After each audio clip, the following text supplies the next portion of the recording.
अस्सलामुअलैकुम स्टूडेंट्स, आज हम कॉम्प्रिहेंसिव अकाउंटिंग कोर्स के क्लास 9 के साथ आपके पास मौजूद हैं। इस लेक्चर में हम मज़ीद अकाउंटिंग साइकिल के जो स्टेप्स हैं इंशाअल्लाह उसको हम सीखने की कोशिश करेंगे। चलिए अब हम अल्लाह का नाम लेकर पढ़ना शुरू करते हैं। अच्छा भाई, लास्ट क्लास में एडजस्टेड ट्रायल बैलेंस हमने बनाना सीखा था। एडजस्टेड ट्रायल बैलेंस कैसे बनाया जाता है ये हमने देख लिया था, और बैलेंस भी आ गया था 75,100। ये बैलेंस भी हमारा आ गया था। अब अकाउंटिंग साइकिल का ये भी स्टेप हो गया, ये भी मुकम्मल हो गया, तीसरा चौथा भी हो गया, पांचवा भी हो गया। एडजस्टेड ट्रायल बैलेंस भी बनाना सीख गए लास्ट क्लास में। अब हम सातवां है prepare income statement. Income statement कैसे बनाते हैं? इनकम स्टेटमेंट बनाने के लिए भाई एडजस्टेड ट्रायल बैलेंस अगर बन जाएगा तो इनकम स्टेटमेंट बनाना कोई मसला नहीं होगा। ठीक है। अच्छा, इनकम स्टेटमेंट बनाने के लिए एडजस्टेड ट्रायल बैलेंस का बनाना ज़रूरी है। अब एक एडिशनल इन्फॉर्मेशन है, साल के यानी महीने के आखिर में हमें पता चला स्टॉक जो हमने ख़रीदा कितने का था, परचेजेस कितने की थी, 20,000 रुपये की। इसमें से पता चला स्टॉक जो है unsold at the end of the January, यानी जनवरी के एंड में इतनी मालियत का 5,000 मालियत का जो गुड्स है या स्टॉक है या इन्वेंट्री वो बिकने से रह गया। ये हमें महीने के आखिर में पता चलता है कि हमने ख़रीदा था 20,000 रुपये का और 5,000 रुपये का माल बिकने से रह गया। ये हमें आखिर में पता चला। और 3 एडजस्टमेंट भी हमें पता चली, स्टेशनरी के बारे में, वेजेस के बारे में और एक इंश्योरेंस के बारे में। ये हम सीख चुके हैं एडजस्टमेंट में। एक एडजस्टमेंट और पता चली हमें कि स्टॉक जो है बिकने से कितनी मालियत का रह गया, stock unsold at the end of January 5,000 रुपये का। अब हम देखते हैं भाई, अब एडजस्टेड ट्रायल बैलेंस से सारी इन्फॉर्मेशन लेना है। सेल्स कितनी है भाई? सेल्स ये देखें 25,000 रुपये सेल, तो 25,000 रुपये इधर लिख दिया सेल्स। अच्छा, सेल्स में सेलिंग प्राइस भी शामिल होती है, सेल्स में कॉस्ट प्राइस भी शामिल होती है और प्रॉफिट का एलिमेंट भी शामिल होता है। दोनों चीज़ें शामिल होती हैं। तो अगर हम इसमें से कॉस्ट प्राइस को माइनस कर दें तो प्रॉफिट आ जाएगा। तो कॉस्ट प्राइस को हम अकाउंटिंग में कहते हैं कॉस्ट ऑफ गुड्स सोल्ड। क्या कहते हैं? Cost of goods sold. Stock opening या गुड्स ओपनिंग या इन्वेंट्री ओपनिंग इस एडजस्टेड ट्रायल बैलेंस में मौजूद नहीं है, तो लिख दिया नील। परचेजेस कितनी है भाई? परचेजेस है, अच्छा सॉरी, सेल्स हमने लिख दिया 25,000, सही है। परचेजेस कितनी है? परचेजेस 20,000 रुपये की है, तो लिख दिया 20,000। तो नील प्लस 20,000 तो 20,000 आ गया। ये इसको हम कहते हैं cost of goods available for sale. Cost of goods available for sale, इतनी मालियत का स्टॉक बिकने से रह गया। ठीक है। स्टॉक ओपनिंग पिछले महीने का स्टॉक क्लोजिंग होगा और अगले महीने का ओपनिंग बनेगा। तो स्टॉक क्लोजिंग के माने वो माल जो बिकने से रह गया। अगर कोई माल बिकने से रह जाता है तो वो स्टॉक क्लोजिंग कहलाता है, और अगले पीरियड का स्टॉक ओपनिंग होता है। तो हमारे केस में स्टॉक ओपनिंग नील है, तो दोनों ऐड के लिए 20,000। स्टॉक क्लोजिंग, इस महीने का स्टॉक क्लोजिंग कितना है भाई? 5,000 रुपये। तो 5,000 रुपये आपने माइनस कर दिया। तो 20,000 में 20,000 का माल बेचने के लिए मौजूद था। Cost of goods available for sale, इतनी लागत का माल बिकने से रह गया। तो कितनी लागत का माल बिक गया? 15,000 रुपये का। कितनी लागत का माल बिकने से रह गया? 15,000 रुपये। तो सेल्स में से कॉस्ट प्राइस को माइनस करें, यानी कॉस्ट ऑफ गुड्स सोल्ड को माइनस करें। कॉस्ट ऑफ गुड्स सोल्ड के मतलब है actual price of selling goods, यानी जो चीज़ बेच रहे हैं उसकी असल लागत कितनी है। तो उसकी असल लागत है 15,000 रुपये। 25,000 में से 15,000 माइनस करेंगे 10,000, तो ये आ गया ग्रॉस प्रॉफिट। क्या आ गया? Gross profit. अभी ये प्रॉफिट ओनर की जेब में, मालिक की जेब में नहीं जाएगा, उसके कुछ अखराजात भी हैं। अब अखराजात में क्या भाई? एक्सपेंसेस, लेस एक्सपेंसेस करेंगे फिर हमारा नेट प्रॉफिट आ जाएगा या नेट लॉस। एक एक्सपेंस है, देखें वेजेस एक्सपेंस है 2100, तो लिख दें वेजेस एक्सपेंस। अब देखिए एडजस्टेड ट्रायल बैलेंस 2100 लेके जाएंगे, जबकि पहले था 2,000। एडजस्टमेंट करने के बाद 100 रुपये की एडजस्टमेंट करने के बाद अब वेजेस एक्सपेंस 2000 नहीं रहा, 2100 हो गया, तो 2100 लिख दें। फिर इसी तरीके से दूसरा एक्सपेंस है इंश्योरेंस एक्सपेंस 500 रुपये, तो इंश्योरेंस एक्सपेंस भी लिख दें।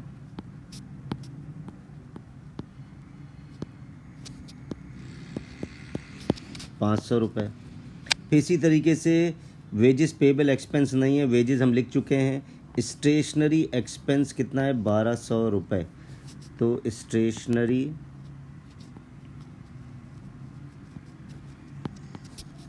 एक्सपेंस 1200 रुपये। जब तमाम को ऐड कर दें तो ये ऐड करने के बाद ये आ गया 3800। कितना आ गया? अब इसमें से इसको माइनस करें, तो ग्रॉस प्रॉफिट में से जब हम एक्सपेंसेस को माइनस करेंगे तो हमारा बैलेंस आ रहा है 6200। ये हमारा बन गया नेट प्रॉफिट। क्या बन गया बिजनेस का? Net profit. तो ये इनकम स्टेटमेंट, हमारा इनकम स्टेटमेंट के थ्रू हमें पता चलता है कि कारोबार का कितना मुनाफा हुआ या नुकसान हुआ। तो हमारे कारोबार में 6200 का मुनाफा हुआ।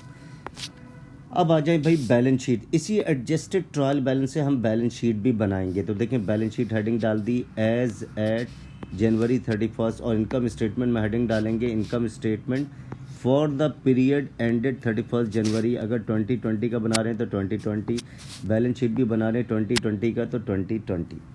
अच्छा, बैलेंस शीट कुछ भी नहीं है, ये अकाउंटिंग इक्वेशन का नाम है। अकाउंटिंग इक्वेशन क्या है? एसेट लाजमन बराबर होना चाहिए कैपिटल प्लस लाइबिलिटी के, ये हम पढ़ चुके हैं। तो assets must be equal to capital plus liability. तो एसेट दो तरह के हैं, एसेट्स दो तरह के हैं भाई। एक तो है फिक्स एसेट्स। तो फिक्स एसेट इसमें कौन सा है? Food stall. तो लिख दे फूड स्टॉल 10,000 रुपये। फिर उसके बाद करंट एसेट्स में कौन कौन से हैं? एक तो हमारे पास आ गया स्टॉक अनसोल्ड, ये एसेट्स है जो बिकने से रह गया और ये बेचेंगे अगले साल। तो स्टॉक क्लोजिंग भी करंट एसेट्स है। तो स्टॉक क्लोजिंग कितनी मालियत का है भाई? स्टॉक क्लोजिंग 5000 रुपये का है, तो 5000 रुपये ये करंट एसेट्स है, याद रखिएगा। फिर उसके बाद करंट एसेट्स कैश भी करंट एसेट्स है, प्रीपेड इंश्योरेंस भी हमारा करंट एसेट्स है, कैश भी करंट एसेट्स है। तो प्रीपेड इंश्योरेंस भी लिख दें, याद रखिएगा प्रीपेड इंश्योरेंस भी करंट एसेट्स है। प्रीपेड इंश्योरेंस का बैलेंस कितना? 1000 रुपये। कितना है प्रीपेड इंश्योरेंस का? 1000। तो देखें 1000 लिखा हुआ है प्रीपेड इंश्योरेंस। कैश भी करंट एसेट्स है, कैश का बैलेंस है 40,000 रुपये। कितना है? 40,000 रुपये। यानी एडजस्टेड ट्रायल बैलेंस से हम बैलेंस शीट भी बना रहे हैं और एडजस्टेड ट्रायल बैलेंस से इनकम स्टेटमेंट भी हमने बनाया। उसके बाद एक स्टेशनरी भी करंट एसेट्स है और ये 300 का बैलेंस है स्टेशनरी। देखें, स्टेशनरी भी करंट एसेट्स है और स्टेशनरी एक्सपेंस एक एक्सपेंस है, तो स्टेशनरी भी लिख दें। तो अब करंट एसेट्स को आपको आइडिया होना चाहिए कौन कौन सी चीज़ें करंट एसेट्स की हेडिंग में आती हैं। तो स्टेशनरी का बैलेंस कितना है भाई? 300 रुपये। तो स्टेशनरी का बैलेंस कितना है? 300 रुपये। तो ये एसेट्स को हमने ऐड करना है, इसको ऐड करेंगे तो ये बैलेंस आ रहा है 10-15 हज़ार और ये होगा 10-15 और 40 55,000 56,300। कितना बैलेंस आ रहा है? 56,300। इसी तरह कैपिटल एंड लाइबिलिटीज़ की हेडिंग डालिए। तो पहले कैपिटल का एरिया मुकम्मल करेंगे।